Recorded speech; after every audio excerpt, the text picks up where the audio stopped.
Bismillahirrahmanirrahim. Assalamualaikum warahmatullahi wabarakatuh.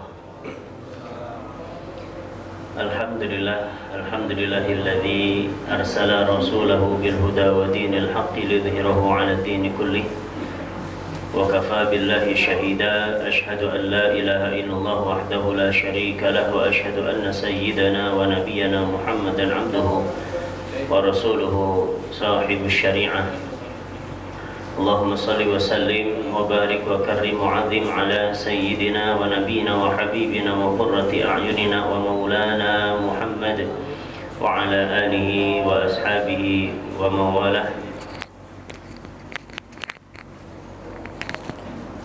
Amma ba'd. Qala Allah Ta'ala fi kitabihil aziz ba'da a'udzu billahi minasy syaithanir rajim. Qul in kuntum tuhibbuna Allah fattabi'uni yuhibbukumullah wa yaghfir lakum dhunubakum wallahu ghafurur rahim. Al-ayah. Wa qala Rasulullah sallallahu alaihi wasallam, innama bu'ithtu liutammima makarimal akhlaq, atau kama qala Nabi sallallahu alaihi wasallam. Sadaqallahul azim wa sadaqa rasuluhun nabiyul habib wal karim wa nahnu ala dzalika minasyahidin wa syakirin walhamdulillahi rabbil alamin.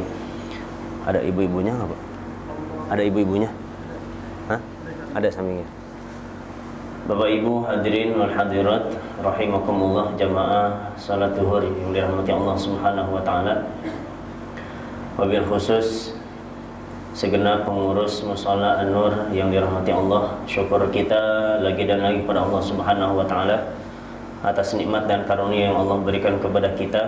Kita diberikan taufik, hidayah, inayah dan kekuatan oleh Allah taala untuk bersama-sama menunaikan perintahnya, mengikuti sunnah nabinya, yaitu salat zuhur secara berjamaah. Mudah-mudahan Allah Subhanahu wa taala senantiasa menerima amal ibadah kita dan istiqomahkan kita semua di dalam amal soleh sampai akhir hayat kita. Amin ya Allah ya rabbal alamin. Salawat serta salam mudah-mudahan senantiasa tercurah limpahkan kepada Nabi besar Nabi Muhammad sallallahu alaihi wasallam, Nabi yang telah membawa kita dari kegelapan jahiliyah kepada cahaya-Nya Allah Subhanahu wa taala. Jamaah sekalian, syukur kita karena dengan izinnya Allah Subhanahu wa taala telah memilih kita menjadi hamba-Nya, menjadi umat yang terakhir, umat Rasulullah sallallahu alaihi wasallam. Sebagian ulama ini yang patut kita ingatkan kepada diri kita, bahwa kita ini punya kewajiban bersyukur bahwa semua generasi-generasi yang Allah ciptakan sebelum kita tidak lebih baik daripada kita. Karena Allah Subhanahu wa taala jadikan nabi kita adalah nabi yang terbaik, begitu juga umatnya adalah umat yang terbaik. Bapak Ibu dirahmati Allah Subhanahu wa taala, begitu juga kita bersyukur kita sedang berada di bulan Rabiul Awal, bulan di mana dilahirkannya baginda Rasulullah sallallahu alaihi wasallam. Dalam kitab-kitab akidah ya disebutkan di antaranya adalah menjadi kewajiban kita sebagai umat Rasulullah yang berakidahkan ahlu sunnah wal jamaah. Ya, kita harus tahu bahwa kapan kekasih kita Rasulullah sallallahu alaihi wasallam dilahirkan. Ya, mungkin sudah pada tahu dari kalender tanggalnya 12 Rabiul Awal.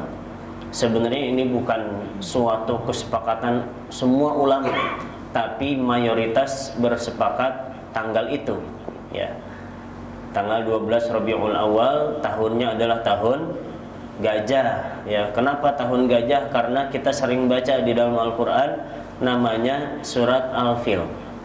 Surat Al-Fil. Al-Fil itu gajah, Pak.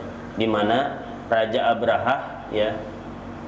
Raja Abraha membawa pasukan bergajahnya ke kota Mekah untuk menghancurkan Ka'bah. ya, saking dengkinya, saking bencinya kepada kaum muslimin, karena generasi-generasi yang mengikuti seluruh ajaran para nabi itu menurut ulama-ulama ahlu sunnah mereka agamanya Islam semuanya. Nah, maka itu tepat di tahun kelahirannya Rasulullah SAW, dan ini menjadi hikmah serta keutamaan pengantar di dalam kajian kita siang ini, bahwa ketika Allah Subhanahu wa Ta'ala dan seluruh orang-orang yang ada di sekitar Nabi SAW menyambut kelahirannya Rasul SAW tepat 50 hari sebelum dilahirkannya Nabi, kejadian Ashabul Fil, ya. Jadi 50 hari kejadiannya, setelah 50 hari baru lahirnya Rasulullah SAW. Makanya ini diantara tanda atau alasan kenapa dinamakan tahun itu adalah tahun gajah, gitu, ya, tahun gajah.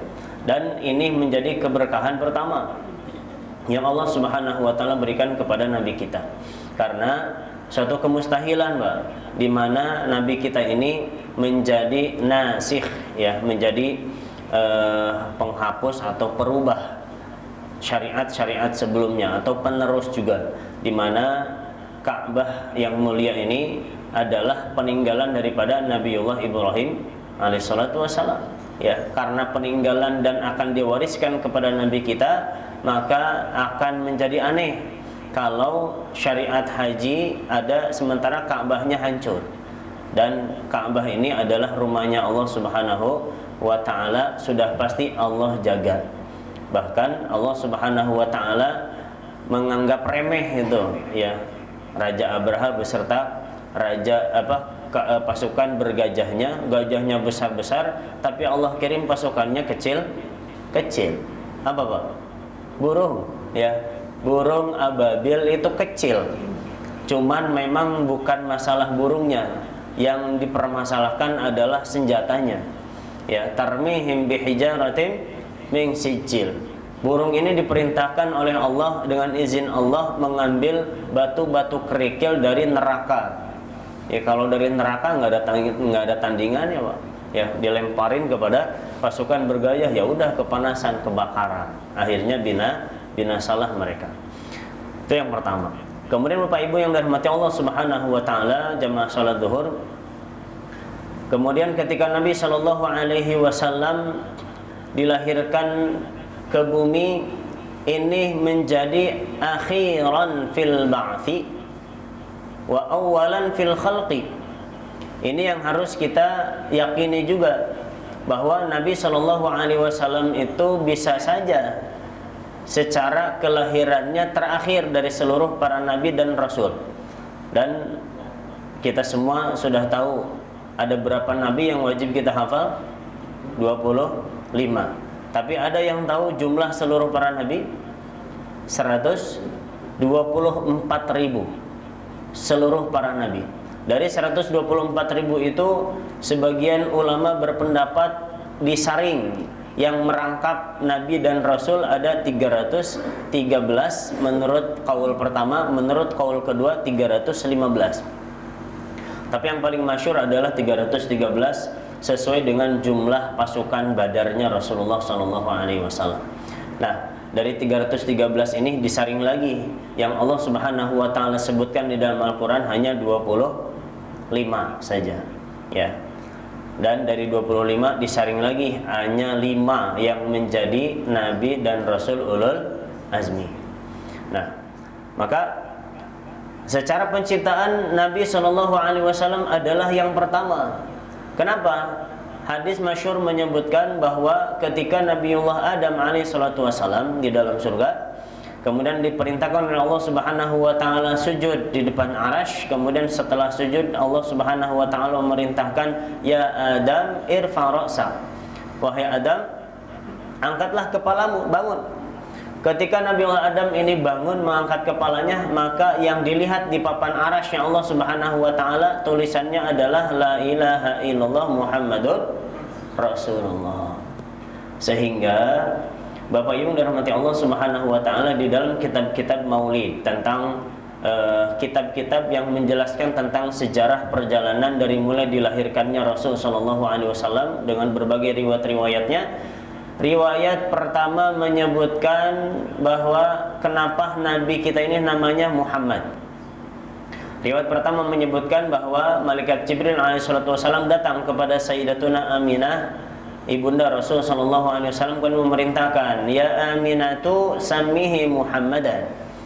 Berikanlah nama anakmu itu Muhammad. Riwayat yang kedua menyebutkan bahwa kakeknya memberikan nama nabi kita itu Muhammad. Kemudian ditanya oleh teman-temannya, "Ya Abdul Muthalib, wahai Abdul Muthalib, lima sammaitahu Muhammadan?"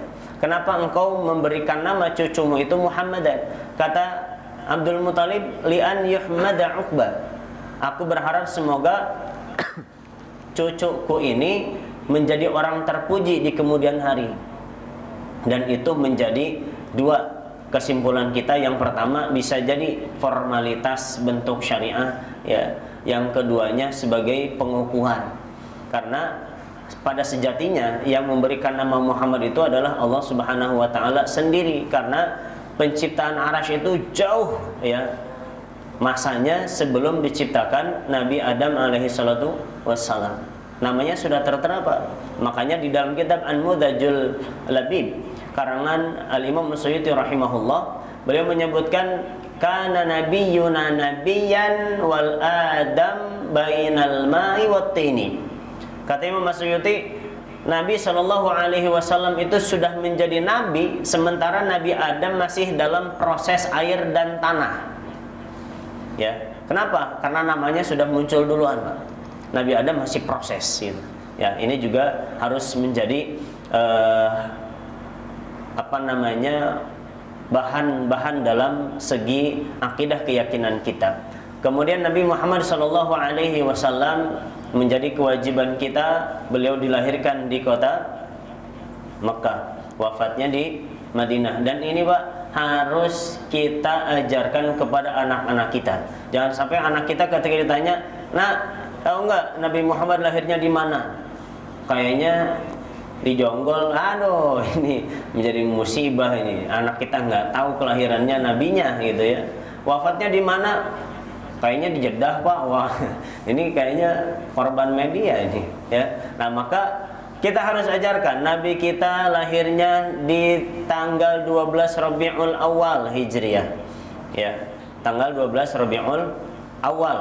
Kemudian tahun gajah, ya, dan bertepatan dengan tahun Masehinya itu 571 Masehi.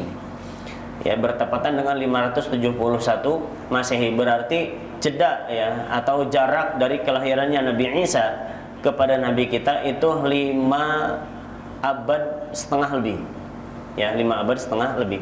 Kemudian Nabi Shallallahu alaihi wasallam diangkat menjadi Nabi dan Rasul ini di usia 40 tahun. Ya, mungkin kita banyak bertanya, kenapa rata-rata mungkin, ya, di usia segitu? Karena usia 40 tahun itu adalah usia kematangan, Pak. Usia kematangan.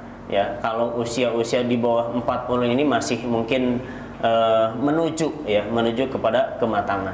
Nah, kemudian Bapak Ibu dirahmati Allah Subhanahu wa taala, di antara keberkahan yang Allah Subhanahu wa taala tampakkan dalam kelahiran Nabi kita Muhammad sallallahu alaihi wasallam adalah ketika Nabi dilahirkan, ya, Nabi kita kemaluannya sudah dikhitan.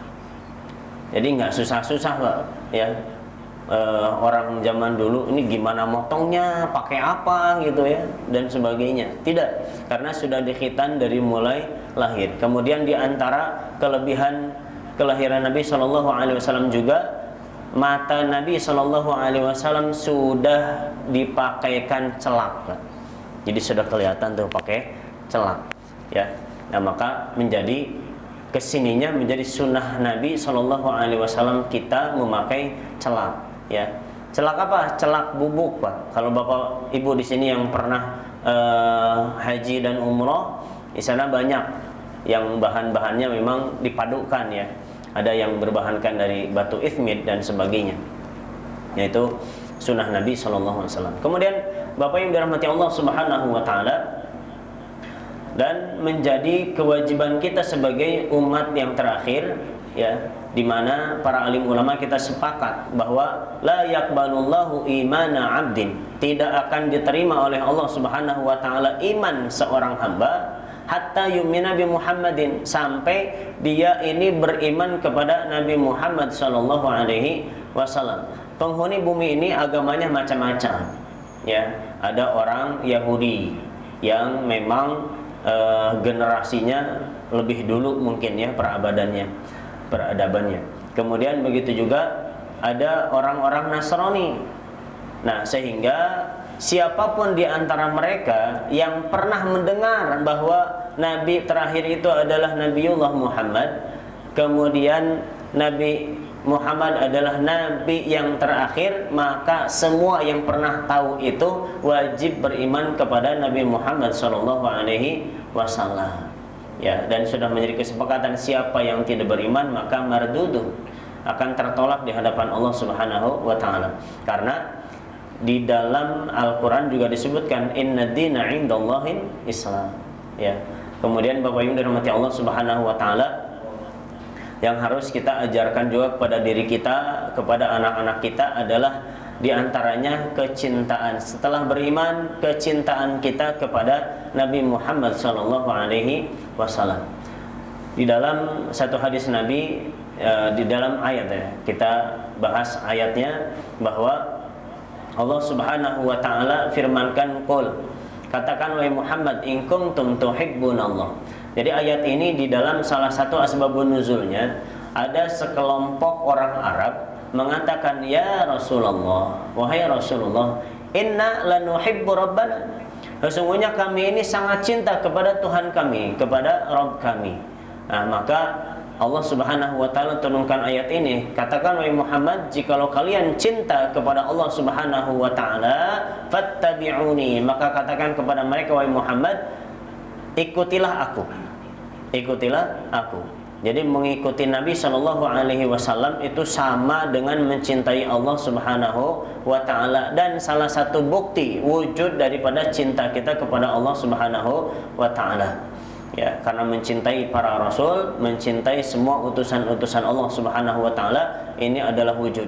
Dan ini menjadi sebab, ya, kenapa iblis laknatullahi alaihi dikutuk oleh Allah Subhanahu wa taala menjadi penghuni neraka selama-lamanya. Kenapa? Karena iblis laknatullahi alaihi gagal faham. Kenapa gagal faham? Dia melihat objek, Pak. Ya. Jadi ketika Allah perintahkan, wahai iblis, usjudu li Adam, sujudlah kalian kepada Adam alaihi salatu wassalam. Iblis ini melihat, loh, saya kan harusnya nyembah kepada Allah, sujud kepada Allah, lah kok saya disuruh sujudnya kepada Adam, ya. Jadi dia nggak paham di dalam hakikat perintah itu ada perwujudan sama dengan menunaikan, atau sama dengan kalau diperintahkan untuk sujud sama dengan sujud kepada siapa yang memerintahkan. Makanya para malaikat karena memang nggak neko-neko, nggak banyak nanya, akhirnya diperintahkan fasajadal malaikatu kulluhum ajmaun. Ya, setelah diperintahkan sujud, malaikat sujud karena memang malaikat ini diberikan sifat ciri-ciri untuk taat kepada Allah Subhanahu wa taala. Nah, kecuali iblis. Makanya iblis dikutuk menjadi ahli neraka selama-lamanya. Nah, maka Bapak yang dirahmati Allah Subhanahu wa taala, kemudian yang patut kita kukuhkan juga dalam kehidupan kita, kita cinta kepada Nabi itu bukan hanya sekedar pengakuan saja. Cinta nggak sama Nabi? Cinta, tapi nggak mau menunaikan sunnah-sunnah Nabi Shallallahu Alaihi Wasallam. Dari mulai sunnah terkecil sampai sunnah terbesar, maka kita harus berusaha mewujudkan sunnah Nabi Shallallahu Alaihi Wasallam. Karena Nabi Shallallahu Alaihi Wasallam menyampaikan kepada kita dalam sabdanya, kullu ummati yadkhulunal jannah, semua umatku pasti akan masuk surganya Allah Subhanahu wa taala. Tapi nggak cukup sampai di situ, Pak. Kata Nabi Shallallahu Alaihi Wasallam, illa man aba, Ya, ilaman apa kecuali ada orang-orang yang enggan masuk surga. Lah, para sahabat nanya, "Ya Rasulullah, wa man aba?" Siapa yang enggan masuk ke dalam surga? Surga itu tempat keindahan, tempat nikmat, tempat balasan, pokoknya semua kenikmatan, kelezatan ada di dalam surganya Allah Subhanahu wa taala. Ya, Bapak Ibu, kalau di kehidupan dunia makan pisang ya, kira-kira ada nggak yang kuat gitu dalam sekali makan pisang satu sisir gitu? Ada nggak? Kayaknya pada enak semua. Minum susu gitu ya, satu ember pasti enak semua. Tapi orang-orang yang ada di dalam surga nanti Allah berikan satu buah itu 70 rasa dalam satu riwayat. Kemudian disebutkan juga penduduk surga itu kalau makan sesuatu atau minum sesuatu, maka minuman pertama enak, minuman kedua semakin enak, minuman selanjutnya semakin enak. Ya. Nah, ini para sahabat menggambarkan ini siapa gitu yang nggak mau masuk surga. Gudangnya kenikmatan, gudangnya kelezatan. Ya, dan di surga ini tidak ada yang diizinkan oleh Allah Subhanahu wa taala untuk capek. Kalau kita mungkin ya lihat mangga, udah pada mengkal ini, udah pada kuning, mau manjat gitu ya. Mending kalau nggak apes, kalau apes kepleset jatuh, sakit ya Pak. Nah, kalau di surga lihat buah, enak nih buah, langsung Pak. Pohonnya dahannya merunduk ke bawah. Kita tinggal metik doang. Setelah metik, kita tidak diberikan peralatan pisau dan sebagainya. Enak nih kalau dikupas, subhanallah. Dengan izin Allah Ta'ala, itu buah mangga misalkan sudah berada dalam keadaan dikupas, ya. Dan tidak boleh di surga itu ada yang namanya sampah gitu. Maka setelah dikupas, cangkangnya hilang, ya. Dan tidak ada di sana pokoknya yang berbau-bau negatif itu nggak ada Pak. Bau gitu ya, itu nggak ada. Makanya keringat ahli surga itu wangi. Jadi para sahabat mikir ini siapa nih yang nggak mau masuk surga. Maka kata Nabi SAW, man ata'ani dakhalal jannah wa man 'asani faqad aba. Barang siapa yang taat kepadaku niscaya masuk surga, dan yang ingkar nggak mau menunaikan sunnah-sunnahku, dialah yang enggan masuk ke dalam surga. Ya, makanya orang-orang yang nggak mau masuk Islam dia enggan masuk surga, seperti itu. Ya, makanya kita bersyukur Allah Subhanahu wa taala pilih kita dalam Islam. Allah Subhanahu wa taala memilihkan Islam untuk kita, ya. Dan yang lain gimana? Ustaz, saya punya teman baik banget tapi belum masuk Islam. Doain, Mbak. Doain, Bu, supaya orang itu dapat hidayah. Kalau doain ampunan, rahmat nggak boleh, karena ada ayatnya, maka Muhammadun maka nalin nabi wal maka nalin nabi wal mu'minin an yastaghfiru lil musyrikin. Tidak halal bagi seorang nabi dan orang-orang beriman untuk memintakan ampunan bagi orang-orang musyrik. Tapi doa minta hidayah boleh, ya, sebagaimana yang sudah dipanjatkan oleh Nabi SAW kepada para sahabat-sahabatnya yang masih belum Islam pada saat itu. Kemudian Bapak Ibu dirahmati Allah Subhanahu wa taala, kemudian dalam menampilkan cinta kita kepada Nabi SAW mungkin ekspresinya macam-macam, ya. Ada yang ekspresinya mungkin di kalangan sahabat Nabi SAW ada yang memang pingin terus bersama Nabi, ingin terus lihat Nabi. Ada yang pernah sahabat ditanya oleh Rasul, wahai sahabatku, ya, apakah ada yang mau engkau minta kepada saya, ya, kepada Allah melalui saya? Maka kata sahabat tersebut, inni uridu an urafiqaka fil jannah. Saya ingin menemani engkau di dalam surga, wahai Rasulullah. Yang lain, ya, Nabi maksudnya yang lain, ya. Maka kata sahabat tersebut, saya ingin minta kepada Allah, ingin menemani engkau di dalam surga. Ya, kata Nabi, minta yang lain ketiga kali penawarannya. Jawabannya sama, ingin menemani Nabi di dalam surga. Maka kata Nabi SAW, innal mar'a ma'aman ahabba, ya, atau innaka ma'aman ahbabta. Sesungguhnya seseorang itu akan bersama dengan orang yang ia cintai, ya, subhanallah. Makanya menjadi harga mati, Pak, kita cinta kepada Rasulullah sallallahu alaihi wasallam, ya. Ada lagi ekspresinya ini, para sahabat ada yang berani berbohong, Pak. Jadi kisahnya dalam kitab Hayatus Sahabat disebutkan ada seorang sahabat Nabi sallallahu alaihi wasallam ketika sakit tapi masih bisa berjalan. Kemudian Nabi menawarkan kepada para sahabat penduduk Madinah, wahai sahabat-sahabatku, jikalau ada di antara kalian yang pernah aku zalimi, silahkan balas sekarang.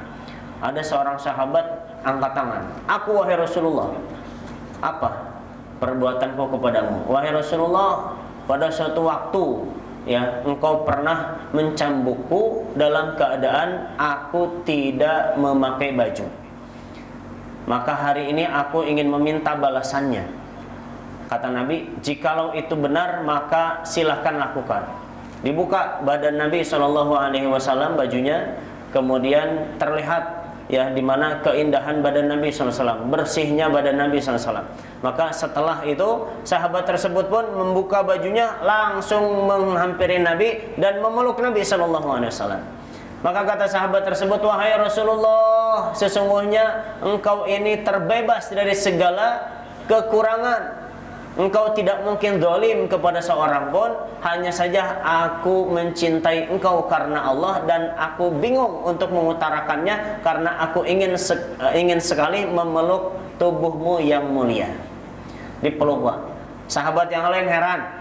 Kenapa? Karena dia doang yang paling cerdas, menghalalkan bohong tapi demi kebaikan kali ya, untuk kalau zaman sekarang. Nah, maka subhanallah, ini di antara ekspresinya. Ada lagi sahabat-sahabat yang lain, ya, mungkin di lingkungan kita, Pak, ya, ada yang banyak merayakan Maulid Nabi Shallallahu Alaihi Wasallam. Nah, ini kita alasan-alasan, mungkin ada sebagian ulama yang di zaman Nabi nggak ada, ya, di zaman sahabat juga tidak ada, misalkan. Ini dari mana gitu ya? Nah, maka Bapak yang dirahmati Allah Subhanahu Wa Taala, para alim ulama kita yang diberikan kefahaman kepada Al-Quran, yang diberikan kefahaman kepada syariat-syariat Allah Subhanahu Wa Taala dan Rasulnya, ketika ada ayat Al-Quran di dalam surat At-Taubah, Allah Subhanahu Wa Taala firmankan, "Qul," katakan wahai Muhammad, "Bifadlillahi wa birahmatihi fabidzalika falyafrahu." Dengan keutamaan Allah dan dengan rahmat Allah Subhanahu Wa Taala hendaklah kalian berbahagia. Ya, maka bahagianya ini seperti apa? Karena di dalam ayat tersebut disebutkan rahmat Allah Subhanahu Wa Taala. Kemudian di dalam ayat yang lain disebutkan wa ma arsalnaka illa rahmatan lil alamin. Ya, dan tidaklah kami mengutus engkau wahai Muhammad melainkan sebagai rahmat bagi seluruh alam. Sehingga digabungkan, Pak, antara ayat yang pertama dengan ayat ini, bahwa rahmat di situ diantaranya adalah Rasulullah Shallallahu Alaihi Wasallam. Di antara yang lain, Pak, orang ketika bahagia atau senang mendengar kabar daripada kelahirannya Rasulullah Shallallahu Alaihi Wasallam, jangankan orang Islam, orang yang non Islam, pamannya Nabi siapa yang mati dalam keadaan syirik itu? Abu Jahal. Abu Jahal ini, ya, Abu Jahal ini ketika mendengar kabar Nabi Shallallahu Alaihi Wasallam lahir, maka dia girang, oh, cucu saya lahir gitu. Yang ngabarin siapa? Pembantu perempuannya. Ya, ketika pembantu perempuannya ngabarin, wahai Abu Jahal, cucumu sudah lahir. Maka langsung, ya, Abu Jahal pada saat itu juga karena senang mendengar Nabi Muhammad lahir, langsung pembantunya dimerdekakan. Saya yang merdekakan kamu. Maka pengarang kitab Ajubatul Ghaliyah Al-Habib Zainal Abidin bin Alawi Al-Hadrami, beliau mengatakan ada satu riwayat, ya, riwayatnya dari Imam Ahmad bin Hanbal, bahwa setiap malam Senin Abu Jahal ini dikurangi siksaannya. Sebab apa? Sebab dia senang mendengar kabar kelahirannya Rasulullah Sallallahu Alaihi Wasallam. Kemudian keberkahan yang lainnya ketika Halimatus Sa'diyah ya ditawarkan oleh Abdul Muthalib, wahai Halimah, apakah engkau mau menyusui cucuku ini ya Muhammad? Maka Halimatus Sa'diyah tidak banyak bertanya-tanya karena ibu-ibu yang lain ditawarin berapa imbalannya. Ya, pada zaman dulu memang sudah menjadi tradisi, Pak. Ya, menjadi tradisi kalau ada anak lahir maka disusuin sebentar oleh ibunya, kemudian dipindah kepada perempuan yang lain, ibu yang lain. Maka ibu-ibu yang lain ditawarin berapa imbalannya, berapa upahnya. Nih Abdul Muthalib nggak punya harta, nggak ada. Akhirnya apa? Ditawarkan kepada Halimatus Sa'diyah. Halimatus Sa'diyah yang memang pada saat itu badannya kurus kering, ya, kemudian punya bayi tapi air susunya tidak banyak keluar, tapi subhanallah karena mau menerima dengan senang hati Rasulullah SAW untuk disusui, maka seketika air susunya melimpah karena menyusui manusia terbaik utusan Allah Subhanahu wa ta'ala. Berkah dari mulai sebelum lahir, berkah ketika lahir, dan berkah setelah lahirnya Nabi Shallallahu Alaihi Wasallam. Ya, ini yang harus kita kukuhkan dalam hati kita, dalam benak kita. Kemudian Bapak yang dirahmati Allah Subhanahu wa ta'ala, lalu melanjutkan pada yang tadi, ya. Kenapa maulid? Karena di dalam maulid dijelaskan bagaimana sejarah Nabi SAW dari mulai lahir sampai Nabi SAW wafat. Misalkan ada mungkin yang komentar, Ustaz, yang dibacain kita kagak ngerti gitu. Ya, makanya di setiap maulid, Pak, ya kan ada yang tausiah, ada yang ceramahnya gitu kan, ya kalaupun misalkan lebih afdol ya terjemahannya dibaca juga dan sebagainya, sehingga apa, ketika kita mendengar tentang sejarah Nabi SAW tambah pengetahuan kita, tambah cinta kita kepada Rasulullah SAW, seperti itu. Bahkan ketika Nabi SAW membanding-bandingkan, kalau dalam kehidupan kita Allah berikan amanah kepada kita, ada istri, ada orang tua, ada anak, kira-kira Pak, ya mereka semua yang saya sebutkan wajib nggak kita cintai? Wajib, Pak. Orang tua jasanya seperti apa, istri kita, kemudian anak kita, wajib kita cintai mereka semua. Tapi kecintaan kita kepada mereka tidak boleh melebihi kecintaan kita kepada Rasulullah SAW. Bahkan di antara ekspresi ini, ya komentar dari sahabat Rasul yaitu Abu Bakar As-Siddiq radhiyallahu ta'ala anhu. Beliau komentar apa? Wahai Rasulullah, jikalau ada yang akan mengganggumu, ya sekalipun itu adalah orang tuaku, laqataltuhum, niscaya aku akan bunuh mereka semua. Tuh, ya karena ingin melindungi Rasulullah sallallahu alaihi wasallam. Karena Nabi Shallallahu Alaihi Wasallam menyampaikan, la yuminu ahadukum hatta akuna ahabba ilaihi min nafsihi wa waladihi wa walidihi wan nasi ajma'in. Tidak akan sampai kepada kesempurnaan iman salah seorang di antara kalian sampai aku ia jadikan lebih ia cintai daripada dirinya, daripada orang tuanya, anak-anaknya, dan seluruh manusia. Nah, maka Bapak Ibu dirahmati Allah Subhanahu wa ta'ala, dalam kesempatan siang ini kita mudah-mudahan diberikan oleh Allah Subhanahu wa ta'ala semakin cinta kepada Rasulullah, ya karena kalau kita menelusuri sejarah di mana riwayat-riwayat yang ada, Nabi Shallallahu Alaihi Wasallam sangat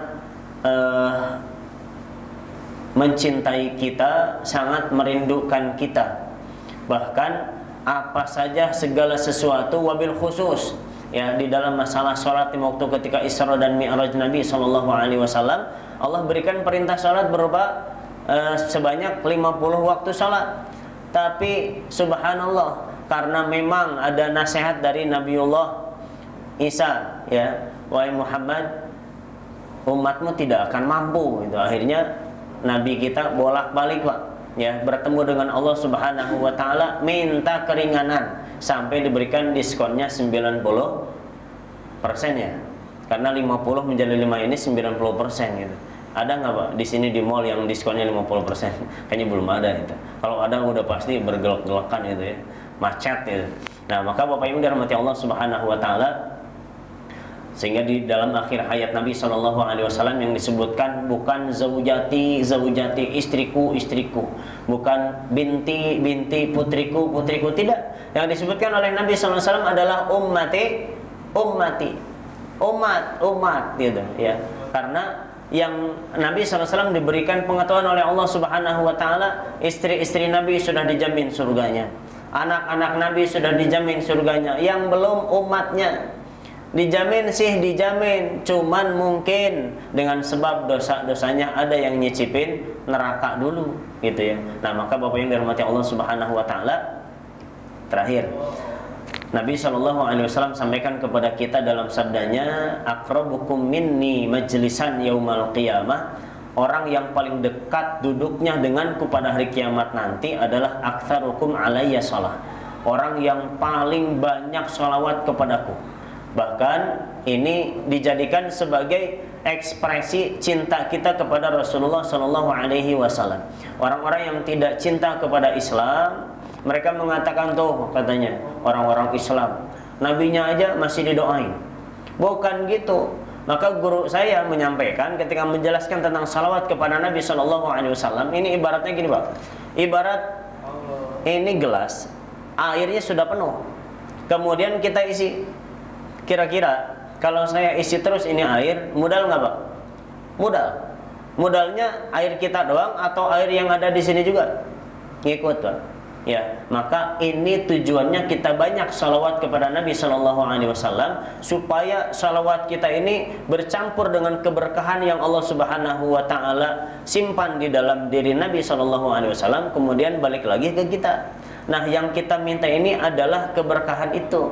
Makanya jangan salah ketika Nabi Shallallahu Alaihi Wasallam sabdakan, man shalla alayya wahidatan sallallahu biha asyara, barang siapa yang salawat kepadaku sekali saja, maka Allah akan balas salawat dia 10 kali.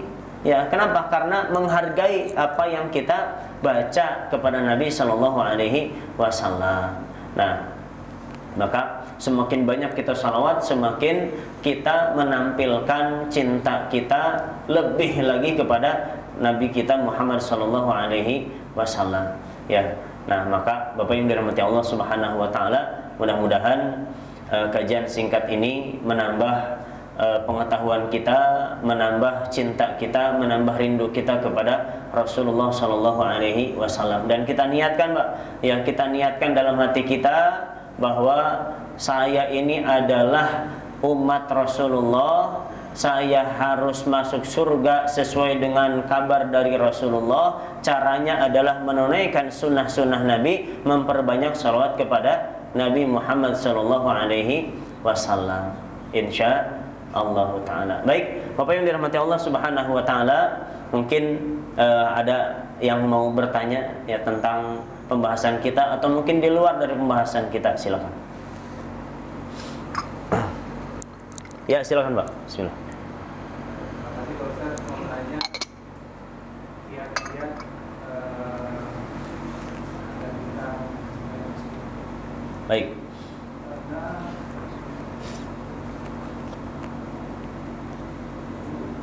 Ya, pertanyaannya kiat-kiat kita untuk mencintai Rasulullah Shallallahu Alaihi Wasallam. Dalam peribahasa disebutkan tak kenal maka tak sayang, Pak ya. Nah, maka kita pertama-tama kenal dulu siapa Rasulullah. Ya, Rasulullah itu adalah tadi di awal disampaikan kata Allah, "Wa ma arsalnaka illa rahmatan lil alamin." Kemudian sehingga kiat dalam mencintai Rasulullah itu yang pertama kenal, kemudian yang kedua adalah bagaimana orang yang cinta ini pasti diantaranya adalah dalam peribahasa disebutkan man ahabba syai'an aktsara dzikrahu. Barang siapa yang cinta kepada sesuatu pasti banyak ngomongin yang dia cintai. Bapak-bapak dulu cinta sama calonnya, oh diomongin sama teman-temannya, ya diomongin, oh itu calon saya gini, udah nikah diceritain juga karena masih cinta, ya ini diantaranya. Kalau kita cinta kepada Rasulullah, maka sampaikan kepada orang Rasul itu gini, Rasul itu gini, ini sampaikan. Bagaimana caranya? Sekarang sudah zaman canggih, Pak. Ya, jangankan kitab yang sudah berwujud, yang soft aja ada. Bapak tinggal buka Google, cari ya sejarah kehidupan Rasulullah. Baca tuh semua. Dari mulai Nabi lahir sampai Nabi wafat, dibaca semua. Sehingga kalau kita sudah kenal apa keistimewaan Nabi, apa kelebihan Nabi SAW, kita ceritakan. Ya, setelah itu baru tuh Pak, kita menuju kepada kiat yang terakhir adalah mengamalkan semua sunnah-sunnah Nabi SAW dan memperbanyak salawat kepada Nabi SAW. Ini kiat-kiatnya. Nah, kalau kiat-kiatnya sudah kita laksanakan, maka janji Nabi yang tadi itu, innal mar'a ma'aman ahabba. Ya, sesungguhnya seseorang ini akan bersama dengan orang yang ia cintai. Bapak Ibu pernah dengar bait-bait syair tentang Laila Majnun? Laila itu waktu malam, ya. Atau ada juga yang mengutarakan katanya itu nama perempuan, gitu. Majnunnya orang gila, ya. Kata Majnun gini, amurru ala diyari Laila. Ya. Aku melewati satu kampungnya Laila, ya. Kemudian kata Majnun, aku tidak rindu kepada tempatnya, tapi aku rindu kepada siapa yang tinggal di sana. Kan itu udah menjadi peribahasa orang yang kasmaran, Pak, ya, di situ. Nah, sehingga silahkan ya Bapak Ibu dirahmati Allah Subhanahu wa taala, kiat-kiatnya seperti itu. Ya, jadi kita gali dulu bagaimana tentang kepribadian Nabi, bagaimana kelebihan Nabi, karena Nabi SAW di dalam kitab Qasasul Anbiya karangan Imam Ibnu Katsir disebutkan tentang hadits syafa'ah, tentang hadits syafa'ah. Jadi diceritakan dalam riwayat tersebut seluruh generasi dari pertama ya kaumnya Nabiullah Adam sampai generasi terakhir kaumnya Nabi Isa, semuanya akan datang kepada nabinya masing-masing memintakan syafaat bagi mereka. Ya Nabi Allah, syafi'na ila rabbik. Minta syafaat bagi kami kepada Rabbmu. Cuman jawaban semua nabi dari mulai Nabi Adam sampai Nabi Isa sama jawabannya, nafsi nafsi. Masing-masing dah gitu. Ya, saya juga lagi sibuk gitu. Ya, kenapa? Karena semua para nabi diizinkan oleh Allah Ta'ala berbuat kesalahan ya. Dimana Nabi Ibrahim pernah berbohong ketika ditanya oleh rakyatnya Raja Namrud, apakah engkau yang melakukan ini wahai Ibrahim? Ya, karena Nabi Ibrahim ketika menghancurkan berhala yang kecil-kecilnya, kemudian si kampaknya ini dikalungin ke berhala paling gedenya gitu. Kata Nabi Ibrahim, bal fa'alah kabiruhum hadza. Ya, yang ngerjain ini yang gedenya nih, gitu. Ya, kalau memang wakafnya di situ. Nah, di sini. Kemudian Nabi Yunus pernah pundung, Mbak. Pernah pundung, kaumnya keras kepala, pundung, pergi ke sungai, ditegur sama Allah, didatengin ikan paus, ditelan. Cuman perintahnya cuman nelen doang, bukan disuruh ngunyah. Kalau disuruh ngunyah ya udah innalillahi wa inna ilaihi raji'un kan gitu. Begitu juga Nabi Nuh alaihissalam dan nabi-nabi yang lain. Kecuali Nabi kita Muhammad tidak pernah berbuat kesalahan satupun. Makanya seluruh umat akan digiring kepada Rasulullah SAW untuk mendapatkan syafaat. Makanya Nabi kita ini mendapatkan syafaatul udma. Apalagi kita yang beriman kepada Allah, beriman kepada Rasulullah, mengakui umat sebagai umat Rasulullah SAW. Dan ini kita harus yakin, Pak. Ada yang lain, Pak, mungkin yang mau bertanya? Silakan. Ya, silakan, Pak. Waalaikumsalam warahmatullahi wabarakatuh. Saya bertanya masalah seorang imam, Ustaz. Ya. Di luar konteks ini ya. Baik, silakan. Seorang imam itu dalam takbirnya itu hanya Allah aja. Nggak ada Allah Akbar gitu. Nggak ada akbarnya. Iya. Itu gimana, Ustaz? Baik, jazakumullahu khairan.